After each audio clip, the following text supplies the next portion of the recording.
The Odd Women, Part 1. Excuse me?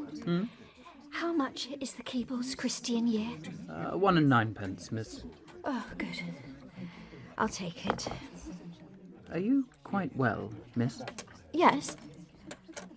A little less costly than I expected. With efficacious celeritude. And thus, I beg to propose the health of Widdowson's most timeless consolidated annuity investment yet, the bride. Part 2. Saß ein Knab ein Röslein stehen, Röslein auf der Heiden. Widdowson consented to visit Mrs. Cosgrove's soiree, but did so in extreme discomfort, due in part to his having neglected to pack his dress clothes, but equally because of the preponderance of women there gathered. The singer was a slender, sprightly fellow with long hair of the orange tawny hue.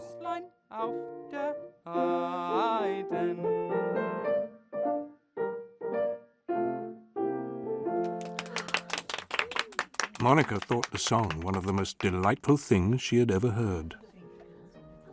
Mrs. Widdowson, Yes. I saw you walking along the quay this morning. I'm afraid my sisters and I fled for shelter. My name's Bevis. Thank you for that charming song, Mr. Bevis. Did you write it? Alas, no. I learnt it when I studied in Germany ages ago. I do write a few songs of my own, but, I should like to hear them. No, they're dreadful beyond one's worst nightmares. Are you in Guernsey for the whole winter? Only another week. I go back tomorrow. I hope I can persuade you to visit us in London.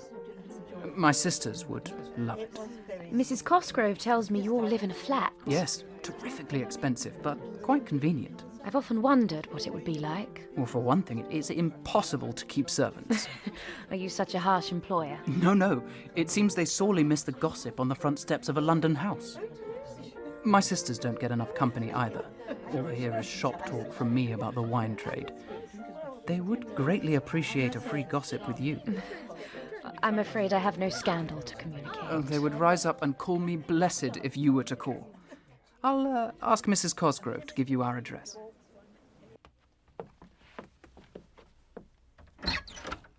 Mrs. Widdowson, I thought it might be you. How delightful. Do come in. Oh, thank you, Mr. Bevis. I'm afraid my husband couldn't come. He had business to... What a shame. My sisters will be back here in a few minutes, I'm sure. Will you take this chair while I make you a cup of tea? Thank you. We are still without a domestic. The last one made up for the disadvantages of working here by stealing my tobacco. £1/2 of honeydew at a time. Do you think she smoked? We have debated that point with much interest. It seems more probable that some milkman or metropolitan policeman benefited from her communist views on property. Do you think your sisters will soon be here? Do you know, I did a very silly thing. I wanted your visit to be a surprise for them, so didn't mention it. But I told them to be back by 4 at the latest. I think I ought to go.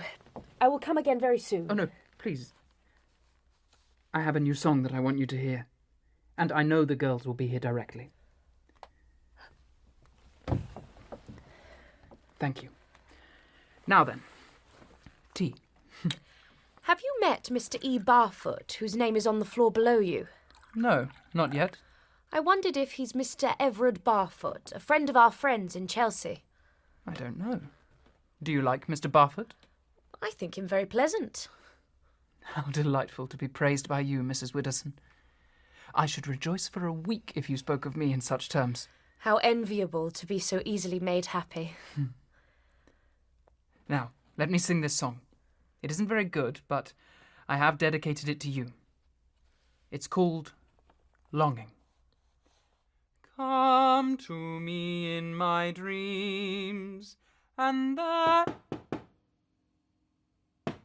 What shall you do? I don't know. This is the difficulty with not having a servant to say one's not at home.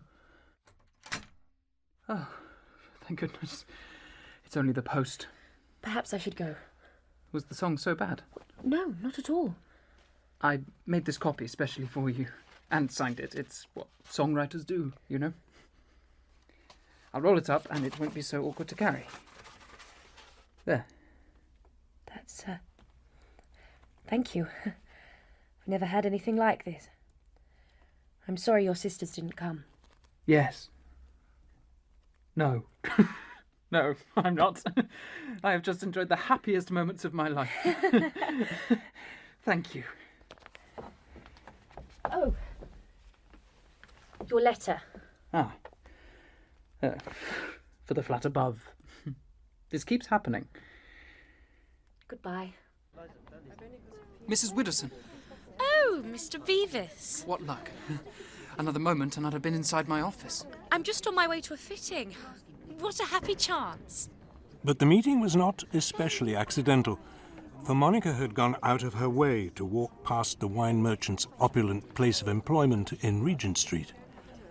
Moreover, they had lately contrived to be present at 2 Sunday tea-time drawing rooms, where flickering glances had advanced their understanding in a way that left words lagging clumsily behind. I've been driven frantic not knowing how to contact you. Something's come up and... I haven't time now, I'm late, but please can we meet on Friday? What's happened? The firm want me to move to Bordeaux next week. To France? For how long? Perhaps 2 or 3 years. Oh. Yes. It's a great bore. Please can we meet? Come to the flat around 4 o'clock on Friday. My sisters have moved out already, so it will be just as before. Do come. I can't promise. Monica... Well, who knows what the future holds. I really must go. I'll expect you on Friday. Monica, You're packing. how I hate it all. Please, come in. Here, where you sat before. I've been to Somerset. He wants to take me away from London. You've only been married a year. Oh, if only we'd... What a cruel fate. Do you despise me for coming to you like this? Despise you. Quite the opposite.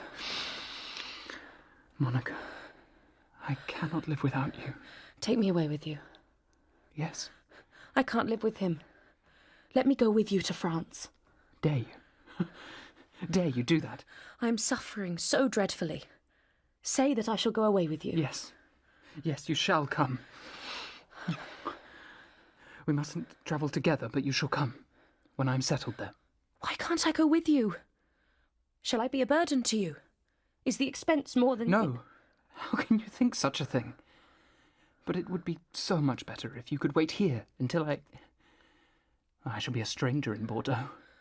I don't even know the language. Oh, no, please, my darling. Oh, I can't bear it. Be honest with me. Had you rather I didn't come? No, I can't live without you. Then why haven't you the courage to let everyone know it? In your heart, you must think that you're acting wrongly. No, I don't. Let us defy all consequences. I love you with all of my soul, Monica. Oh, no. Shh. There, right.